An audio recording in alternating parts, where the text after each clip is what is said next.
지난주에 제자의 삶 시리즈를 시작을 했죠. 제자로 부름받은 우리의 사명, 이 땅에서 천국이 가까운 삶이라고 했습니다. 천국이 가까운 삶, 두 가지를 통해 가능하다고 했는데 기억나시나요?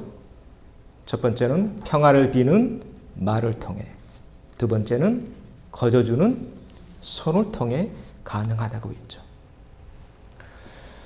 오늘은 마태복음 13장 말씀을 중심으로 함께 은혜를 나누려고 합니다. 이제 천국이 가까운 삶을 넘어서 어떻게 하나님이 나에게 주신, 주님이 나에게 주신 천국을 확장시켜 갈 것인가, 에 관한 말씀, 오늘 씨앗에 관한 비유들이 다 담겨 있는 마태복음 13장의 그 답을 우리가 찾을 수 있습니다. 어떻게 해야 가능할까요? 천국의 확장. 자, 첫 번째입니다. 같이 읽어보죠. 내 마음을 돌보자. 마태복음 13장 1절부터 23절까지 네 가지 밭이 나옵니다. 밭에 떨어진 씨앗 비유 여러분 잘 아시죠? 네 가지 밭인데 첫 번째 밭은 어떤 밭이었나요? 길가라는 밭입니다. 여러분 길가는 사람들이 다 밟잖아요. 계속 밟아서 메말라 있습니다. 그래서 자랄 수가 없죠. 두 번째 밭은 돌밭. 돌멩이들이 많은 거예요. 그래서 또 자랄 수가 없네요. 세 번째는 가시떨기. 식물이 자라려면 햇빛을 받아야 되는데 이 가시나무가 햇빛을 다 가로막습니다. 세상에 대한 염려, 재물에 대한 유혹 때문에 자라지 못합니다. 네 번째는 좋은 땅에 떨어졌네요. 이렇게 마태복음 13장에는 네 가지 밭이 나오는데, 그리고 맨 마지막엔 옥토를 예수님이 언급하시는데, 왜 예수님이 이렇게 네 가지 밭을 언급하셨을까요? 우리는 이미 답을 다 알고 있습니다. 이 네 가지 밭 중에 우리는 어떤 밭이 되어야 할까요? 좋은 땅, 옥토가 되어야 합니다. 그런데 우리 가운데 처음부터 옥토인 사람 있을까요? 없습니다. 왜 없을까요? 의인은 없나니 하나도 없기 때문에 그렇습니다. 그러면 왜 예수님 이 네 가지 밭을 말씀하고 있는 것일까? 혹 예수님 우리를 책망하시려고? 우리를 보시면서 야, 네 밭은 길가야. 네 밭은 돌멩이밖에 없네. 네 밭은 가시떨기뿐이야. 이렇게 우리를 책망하시려고? 저는 아니라고 봅니다. 예수님 마태복음 13장에서 여러 가지 밭을 비유로 우리에게 말씀하신 이유가 있는데, 저는 그 근본적인 이유가 여기에 있다고 봅니다. 우리 같이 읽어보죠. 하나님 나라는 볼 수 있게 임하는 것이 아니요 또 여기 있다 저기 있다고도 못하리니 하나님 나라는 너희 안에 있느니라. 아멘. 하나님 나라가 어디 있어요? 너희 안에 있다. 여기서 너희 안은 두 가지의 의미를 가지고 있습니다. 첫 번째는 너희 안, 그러니까 우리 마음이에요. 또 한 가지 의미는 우리 공동체라는 뜻도 가지고 있습니다. 그런데 더 중요한 것은 공동체가 천국이 되어야 하는 것, 이거 중요합니다. 그런데 더 우선시 되어야 하는 천국은 우리 마음이겠죠. 왜일까요? 아무리 우리가 평화로운 땅에 살고 있다고 해도 내 마음이 천국이 아니면 아무 소용 없으니까. 오늘 예수님이 네 가지 밭에 대해서 우리에게 설명해 주고 있는 이유도 여기 있습니다. 우리 마음이 중요함을 강조하기 위해서입니다. 지난주에 제가 책을 한 권 소개해 드렸죠? 어떤 책인지 기억나시나요? 네. 당신이 옳다라는 책이었습니다. 이 책에서 이렇게 인사를 한번 하자고 하더군요. 요즘 마음 어떠세요? 라고. 자, 한번 우리 또 실습해 볼까요? 자, 옆에 있는 분들과 인사 나눕니다. 요즘 마음 어떠세요? 네, 답을 하셔야 됩니다. 네, 기쁘면 기쁘다, 슬프면 슬프다, 난 잘 모르겠다, 내 마음 나도 잘 몰라, 뭐 여하튼 항상 우리가 서로의 마음을 좀 살피면서 그러게 더불어 살아간다면 우리 가정과 우리 일터와 또 교회, 또 이 세상은 더욱 아름다운 세상이 되지 않을까. 그런 내용의 책이었습니다. 오늘도 또 다른 책을 한 권 소개해 드릴까 합니다. 제목이 너무 예뻐서 몇 년 전에 사서 읽었는데요. 마음아 너 누구니? 라는 책입니다. 마음아 넌 누구니? 제목이 참 예쁘죠? 네. 저자는 그런 얘기를 하더군요. 내 마음의 귀를 기울이면서 살자. 왜요? 천국 어디에 있어요? 마음에서부터 시작되니까.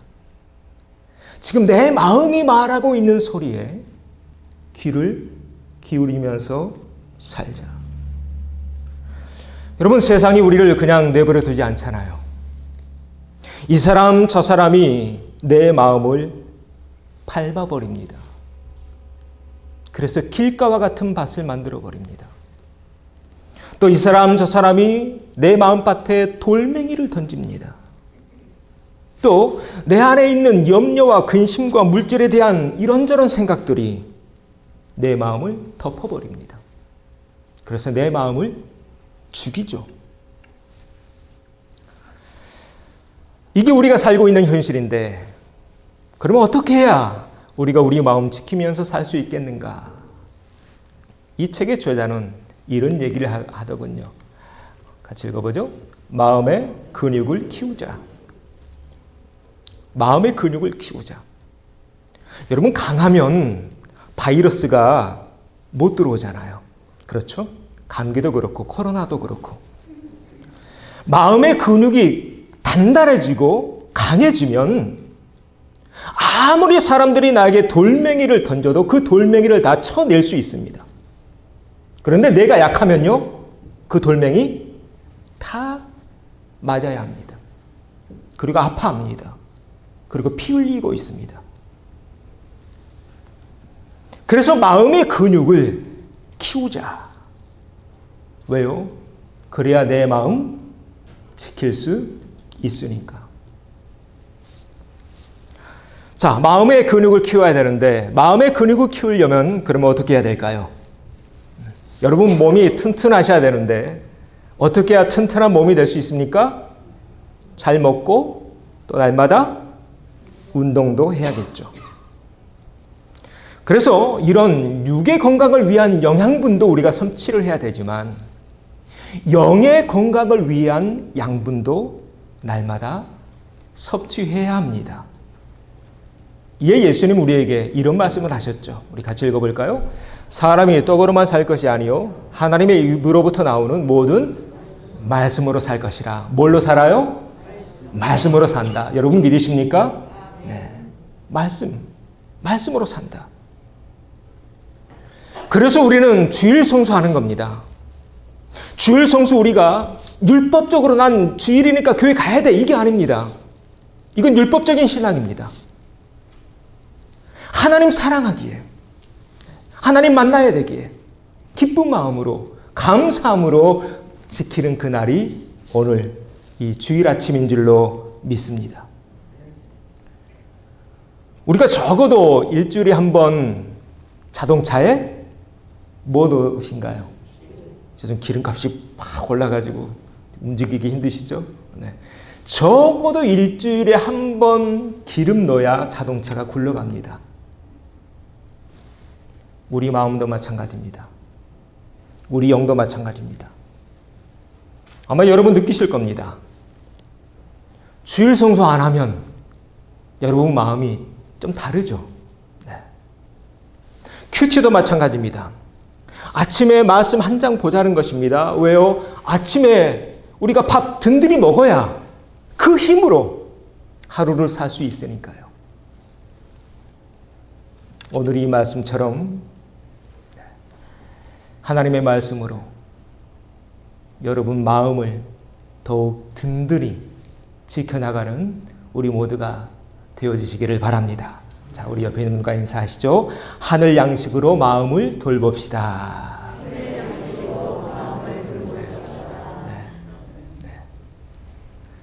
그래서 우리가 일주일에 한 번씩 모이는 것이다. 자, 이런 삶을 살게 될 때 천국은 나도 모르는 사이에 점점 확장되어져 갑니다. 왜요? 내 마음을 계속 그렇게 하나님의 말씀으로 채우면 내 마음이 점점 어떻게 될까요? 천국으로 바뀌어지겠죠. 옥토로 바뀌어지겠죠. 두 번째입니다. 같이 읽습니다. 내 과제에 집중하자. 제가 자주 하는 표현이죠. 내 과제, 내 사명. 오늘 본문이 길어서 다 읽지는 못했습니다.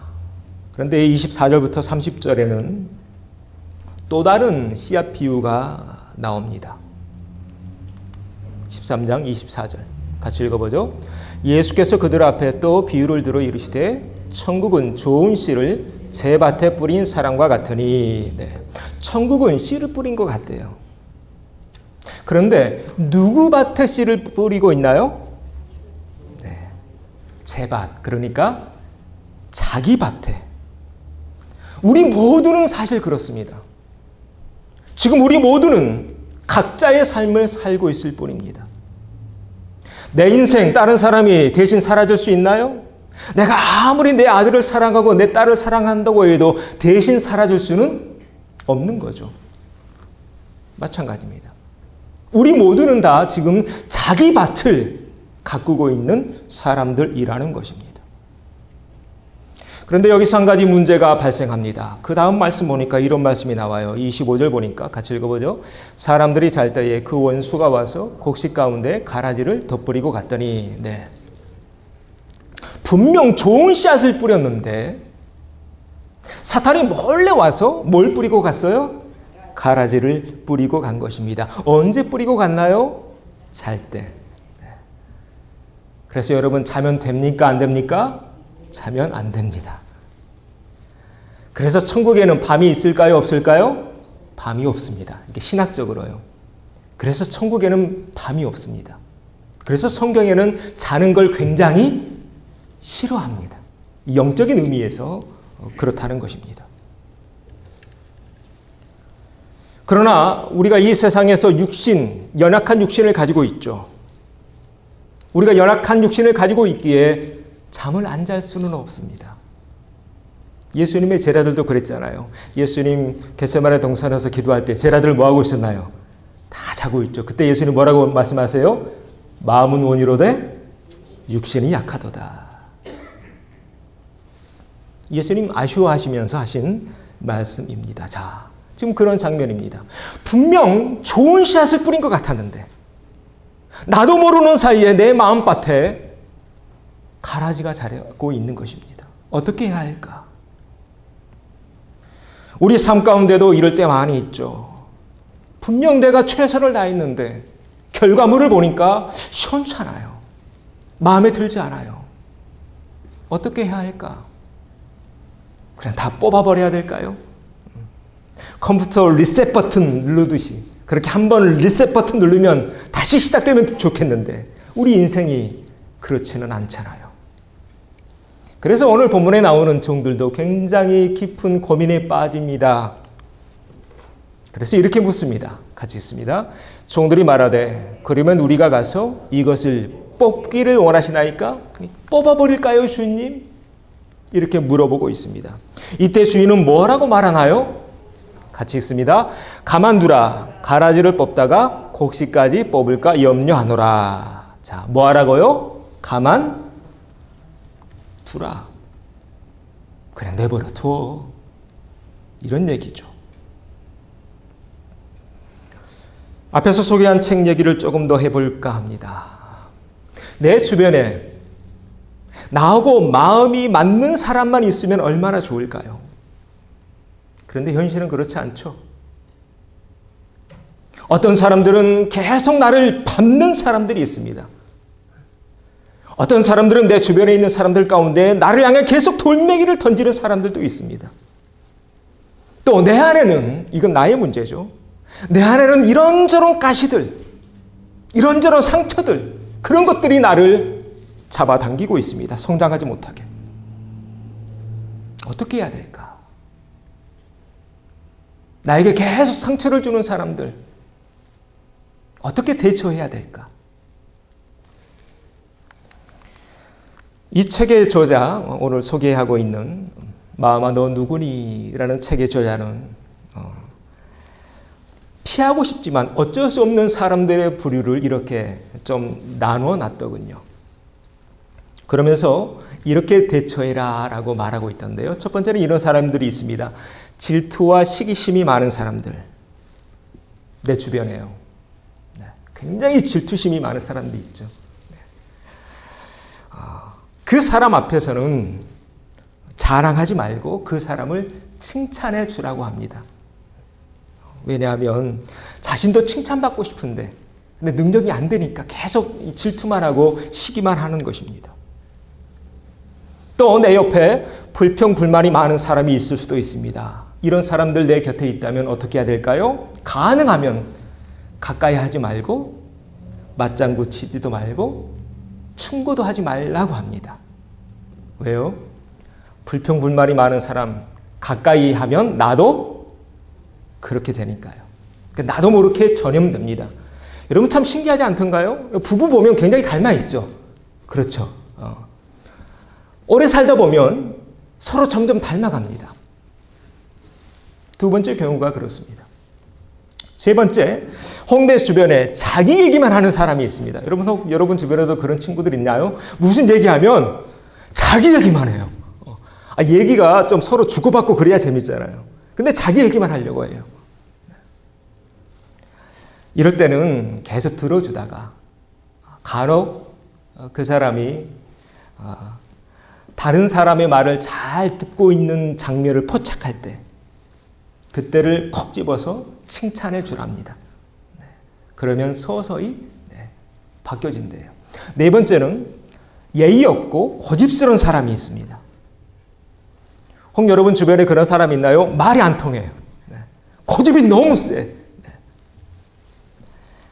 그런 사람은 최대한 거리를 두고 업무적인 얘기만 해야 된답니다. 답이 없대요. 네. 이 웃음의 의미는 무엇인가요? 답이 없대요. 아무리 얘기해도 답이 없으니까 내 에너지만 다 그냥 블랙홀처럼 내 선한 에너지마저 다 빼앗아 간다고 합니다. 여러분 다 자녀들 키워보셨죠? 자녀들 가운데도 고집 센 자녀들 있잖아요. 마트에 데려갔는데 장난감 사달라고 엄마가 사줄 때까지 우는 아이들 있죠. 여러분 아이들은 안 그랬나 봅니다. 우리 아들이 그랬어요. 이제 월요일은 쉬는 날이어서 아이들 이제 저녁에 이마트 가서 장도 보고 뭐 애들 뭐 사주기도 했는데 아들 녀석은 제일 좋아한 그 장소가 이마트였어요. 거기 가서 뭐 하나 딱 잡으면 안 놔요. 그리고 그때부터 울어요. 우리가 어떻게 했을 것 같습니까? 사줬을까요? 안 사줬을까요? 저도 고집이 좀 있거든요. 안 사줬습니다. 계속 울어요. 계속 울면 목이 쇠요. 그래서 우리 아이들은 지금도 목이 쇠 있습니다.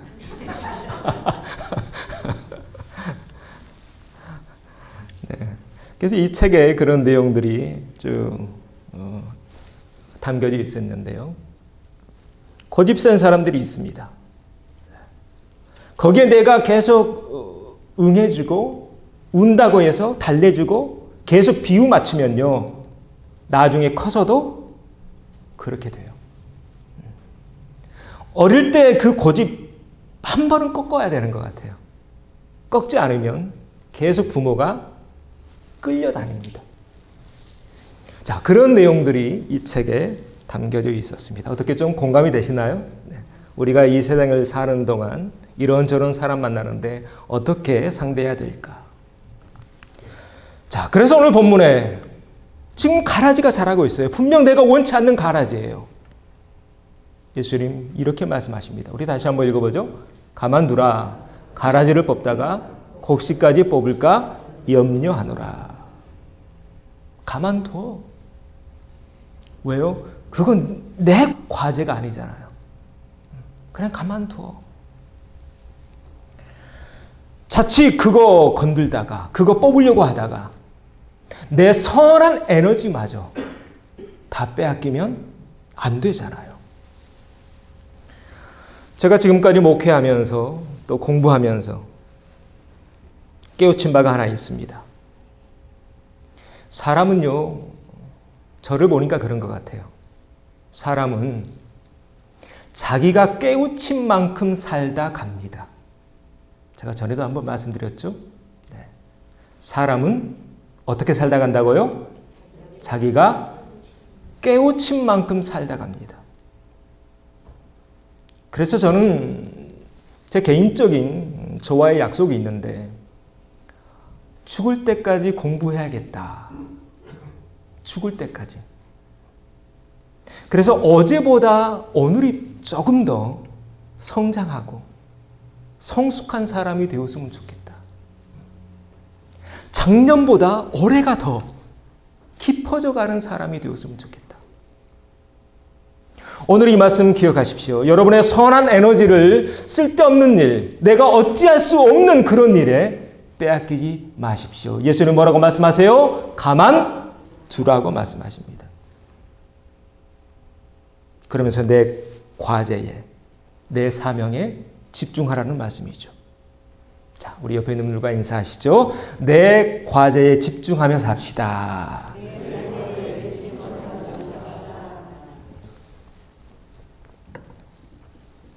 이럴 때 천국은 나도 모르는 사이에 점점 자라고 있고요. 점점 확장되어져 간다. 세 번째입니다.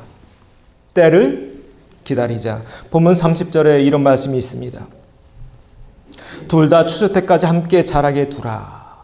추수 때에 내가 추수꾼들에게 말하기를 가라지는 먼저 거두어 불사르게 단으로 묶고 곡식은 모아 내 곡간에 넣으라 하리라.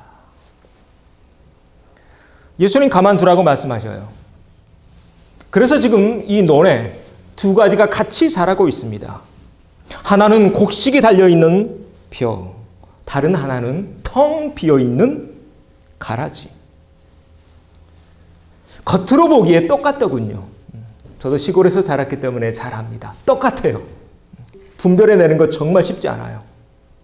나는 가라지네 라고 얼굴에 써있지 않습니다. 나도 알고기네 이런 척하며 삽니다. 그러다가 언젠간 결판 날 때가 옵니다. 그 결판 날 때가 언제나요? 추수 때입니다. 언젠간 결판이 납니다. 이 세상 언젠간 결판이 날 것입니다. 우리도 언젠간 결판 날 것입니다. 내가 어떤 삶을 살았는지. 언제 결판 나나요? 우리 주님 다시 오실 때 결판 납니다. 그런데 여기서 우리가 꼭 기억해야 될 것 한 가지가 있습니다. 이 추수 때 누가 결정하나요? 종들이? 일꾼들이? 아니죠. 누가 결정해요? 주인님이 결정하십니다. 이 예수님 우리에게 이런 말씀을 하십니다. 같이 읽어보죠. 그날과 그때는 아무도 모르나니 하늘에 있는 천사들도 아들도 모르고 아버지만 아시느니라. 아무도 몰라요. 그날 누가 결정하셔요? 아버지가 하셔요. 여러분 전도도 마찬가지입니다. 그 영혼 언제 건져질지 우리는 몰라요. 누가 아셔요? 하나님이 아십니다. 우리의 역할은 무엇인가요? 우리 역할은 뿌리는 것입니다. 여러분, 예수님 우리에게 분명히 이렇게 말씀하셨는데, 그런데 왜 여러분이 이 때를 결정하려고 하십니까? 주인에겐 여쭙지도 않고. 분명 그 모든 때는 아버지가 아시는데, 내 힘으로, 내 생각으로, 내 판단으로, 지금 이런 때야, 또 지금은 저런 때야,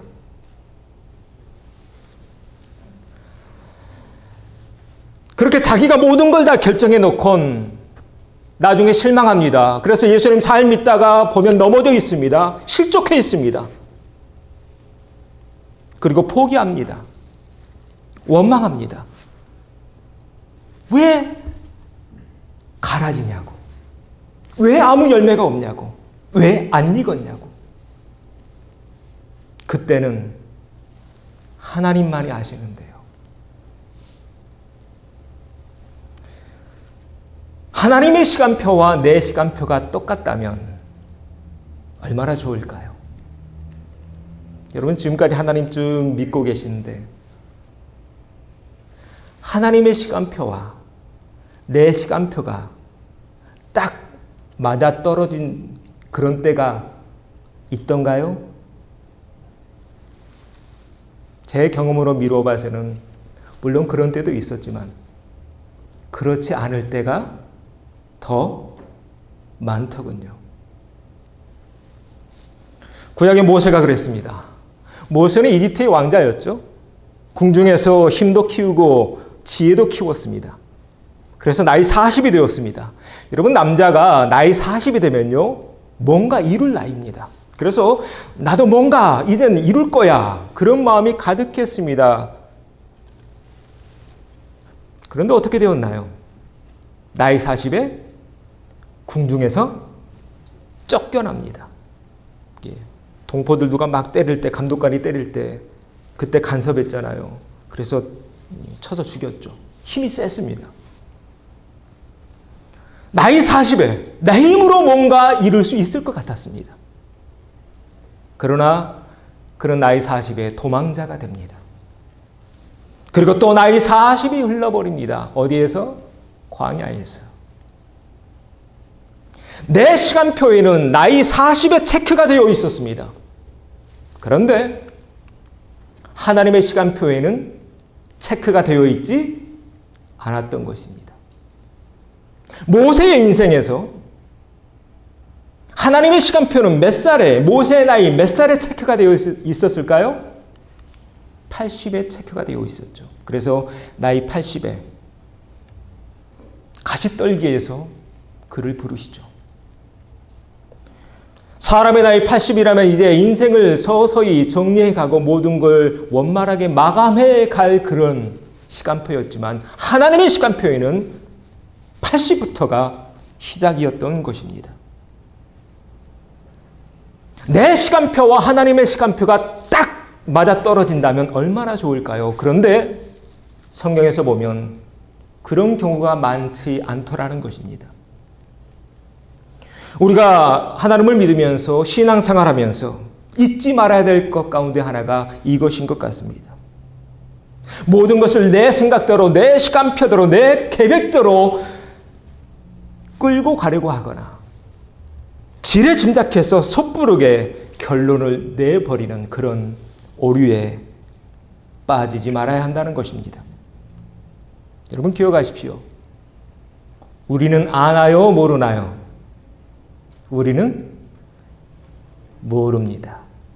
누가 아시나요? 하나님만 아십니다. 한번 같이 고백해보죠. 나는 모릅니다. 하나님만 아십니다. 이에 우리는 다음 결론에 다다르게 됩니다. 네 번째, 같이 읽어보죠. 하나님이 이루신다. 우리가 잘 아는 말씀입니다. 바울은 이런 글을 남겼습니다. 나는 심었고 아볼로는 물을 주었을 때 오직 하나님께서 자라게 하셨나니. 자, 누가 자라게 하셨어요? 하나님. 그런즉 심는 이나 물 주는 이는 아무것도 아니로되 오직 자라게 하시는 이는 하나님뿐이라. 물론 우리가 각기 자신의 밭을 최선을 다해 일궈야겠죠. 그러나 자라게 하시는 이는 누구실까요? 하나님이십니다. 오늘 이 고백이 저와 여러분 내 고백 되어지기를 소망합니다. 이 믿음이 우리에게 있어야 여러분 하나님 믿으시다가 실족하지 않습니다.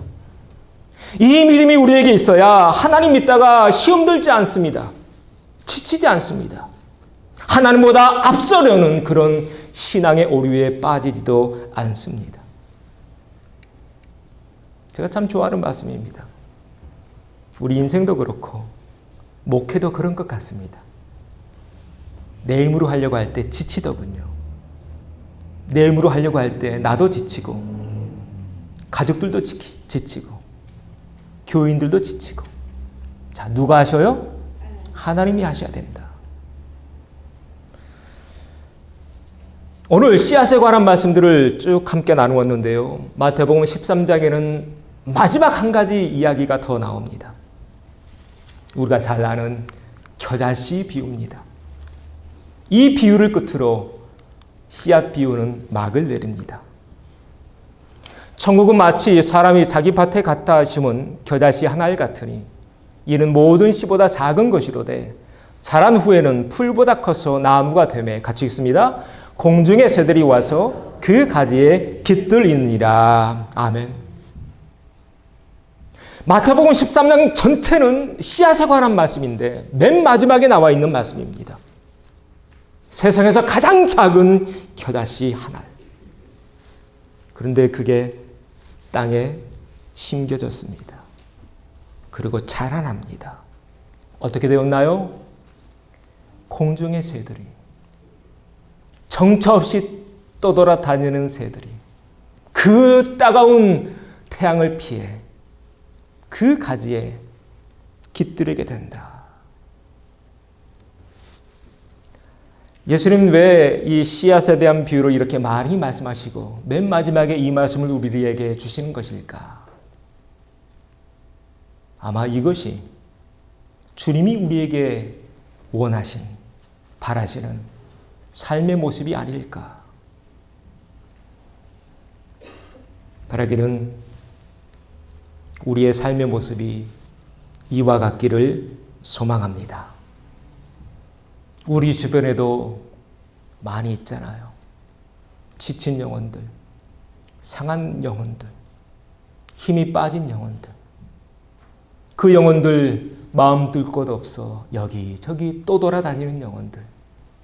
그 영혼들이 이곳에 깃들 수 있는 바로 그런 곳, 그런 가정, 그런 성도. 이 땅에 추수꾼을 우리 하나님이 보내시는 그날까지 이와 같은 모습으로 천국을 완성해가는 우리 모두가 되어지기를 주의 이름으로 축원합니다.